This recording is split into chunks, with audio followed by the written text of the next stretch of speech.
Malt Liquor Book Club, Steinbeck, Cannery Row, probably the greatest book I've ever read in my entire life.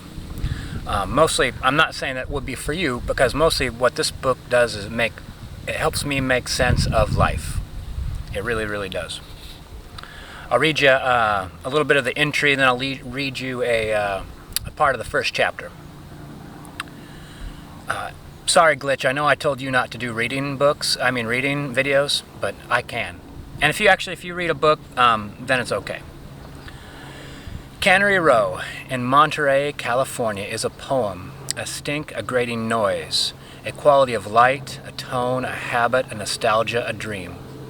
Cannery Row is the gathered and the scattered, tin and iron and rust and splintered wood, chipped pavement and weedy lots, junk heaps, sardine canneries of corrugated iron, honky-tonks, restaurants, whorehouses, little crowded groceries and laboratories and flop houses. I think that one thing I like about Cannery Row is it seems to try to incorporate every aspect of humanity. Like that was just kind of like listing its structures. Its people are more varied and way more similar than even they suspect. It might be the case for all of us.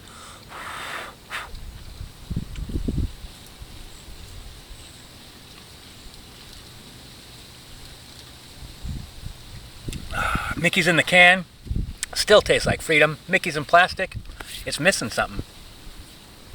I'm afraid to say. I want to like plastic, but drinking beer out of plastic still not quite right.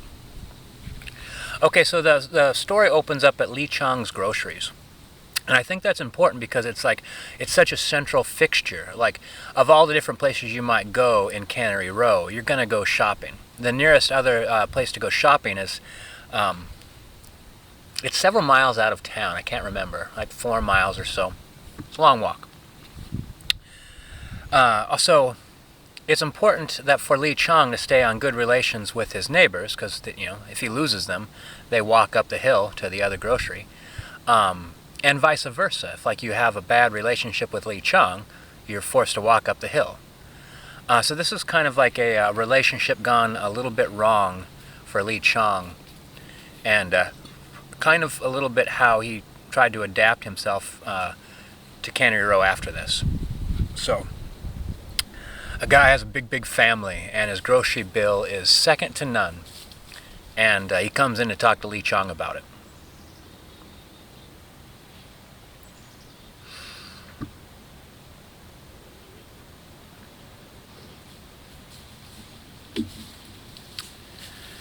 Horace laid his hands palm up on the cigar counter. "I guess I owe you plenty of dough," he said simply. Lee's teeth flashed up in appreciation of an approach so different from any he had ever heard. He nodded gravely, but he waited for the trick to develop. Horace wet his lips with his tongue. A good job from corner to corner.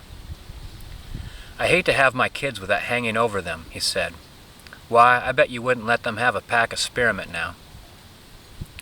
Lee Chong's face agreed with this conclusion. "Plenty dough," he said. Horace continued. "You know that place of mine across the track up there where the fish meal is?" Lee Chong nodded. It was his fish meal. Horace said earnestly, "If I was to give you that place, would it clear me up with you?" Lee Chong tilted his head back and stared at Horace through his half glasses while his mind flickered among the accounts and his right hand moved restlessly to the abacus. He considered the construction, which was flimsy, and a lot which might be of value if the cannery ever wanted to expand. "Shoo," said Lee Chong.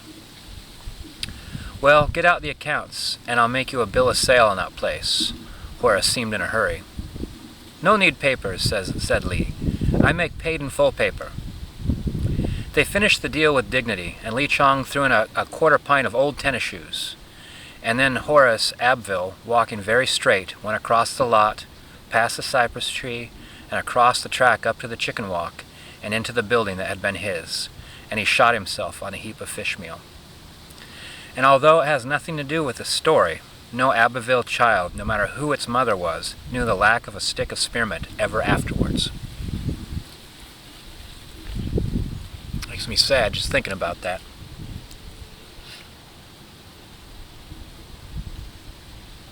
See, Lee believed in every man's right to end their life when they see fit. But he also believed that sometimes a friend can make that unnecessary. But Lee was on the defensive. Lee didn't say to Horace, why, like Horace seemed like he was in a hurry, like it was such a brief interaction, and Lee was thinking things but not reacting to them, and he was like keeping his face blank. He was keeping a barrier between him and Horace was doing the exact same thing. Horace didn't say that I can't stand the fact that I'm such a failure. I've got so many kids and I can't feed them, and now I need to feed them today, and I don't have any money. And so the best thing I could do for them, I believe, I think he had 2 wives too, is clear them of debt and then check out before I make things any worse. And so Lee, I think, sensed that. He sensed that, if he would have been more open, maybe Horace would have been more open, saying, Horace was like, I can't go on knowing that I'm putting my family in such poverty and such debt.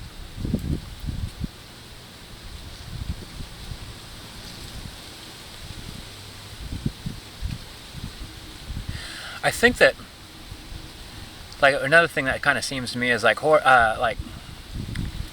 Lee Chong was part of the community, but I don't think he realized, other than from a business standpoint, how important he was as a person, and how important, what kind of person he was, and how that could affect the community.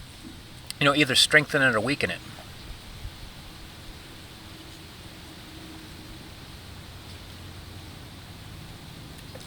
Lee Chong was also a family man, so he fully understood Horace's desire to protect his family. At Horace's funeral, he sent massive food baskets, so there would be plenty of food for the family to eat and plenty of food for the wake and whatnot. See, I think it's interesting that the book starts off with a death, and how we respond to death, I think, defines us as people and as a culture. There's countries around the world where outdoor cremations are normal. There's countries around the world where you bury somebody, or you cremate them, or inter them, and then a year later, then you move them to the cemetery, and then there's scheduled visits for the family to appear at the gravesite for years afterwards.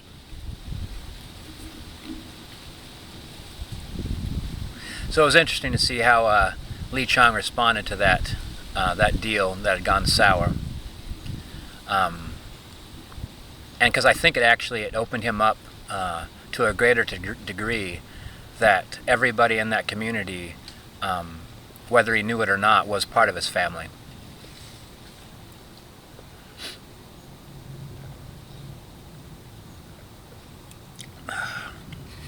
It's important to look at things from more than just one angle.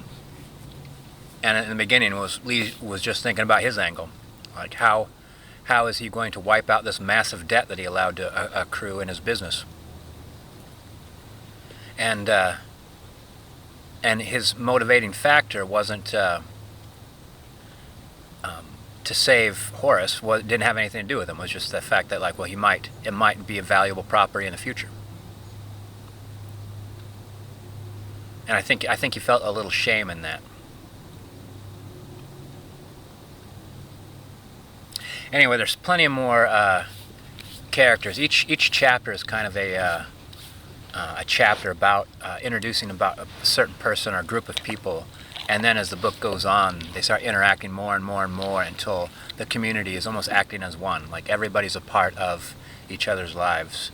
And it's actually such a short book too. It's amazing how not a wasted word, how not a wasted paragraph. All right, that's all I got for that.